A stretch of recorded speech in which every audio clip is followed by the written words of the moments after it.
ওকে, তুই ক্লাসে আয়, আমি বুঝিয়ে দেবো। হ্যাঁ, ওটা নিয়ে আছি। আরে সরি,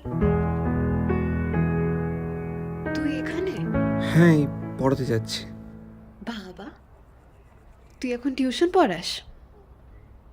ভীষণ বকিস নিশ্চয়ই, তাই না? এক ভুল আর কতবার করব। কেমন আছিস বল? চলছে। চা খাবি? না, পড়ানো আছে 7টা থেকে পরের ব্যাচ। এখনো 10 মিনিট বাকি আছে। সময় কি তাড়াতাড়ি চলে যায়, তাই না? তুই কেমন শান্ত হয়ে গেছিস, আগে কখনো তো দেখিনি এরম।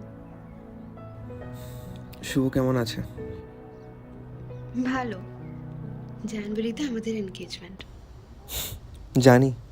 তুই কিভাবে জানলি? বললাম না, টিউশন পড়াই। এপাড়া ওপাড়া সব গল্প কানে আসে। তারপর আর প্রেম? আগে জবটা পাই, একটা ইন্টারভিউ দিয়েছি, আশা করছি হয়ে যাবে। কত সিরিয়াস হয়ে গেছিস তুই লাইফকে নিয়ে, কত চেঞ্জ হয়ে গেছিস তুই। সব তোর জন্যই। তুই না ছেড়ে চলে গেলে কখনোই বুঝতাম না লাইফের ভ্যালু।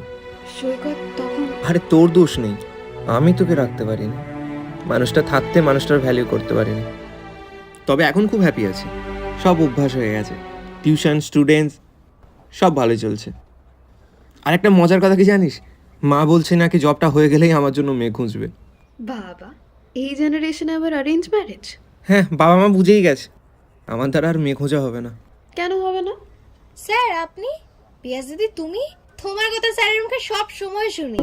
দেখলেন স্যার, বলেছিলাম না একদিন ঠিক আসবে। আপনাকে ভালোবাসি স্যার। আরে ক্লাসে যা, আমি এক্ষুনি গিয়ে হোমওয়ার্কগুলো নিচ্ছি।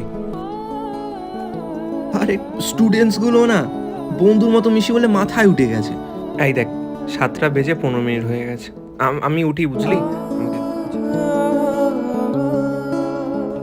আর হ্যাঁ,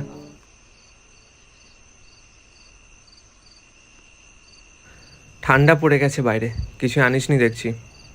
এটা রেখে দে, না। প্রবলেম হবে না। স্টুডেন্ট পাঠিয়ে দেবো, ওরা নিয়ে নেবে।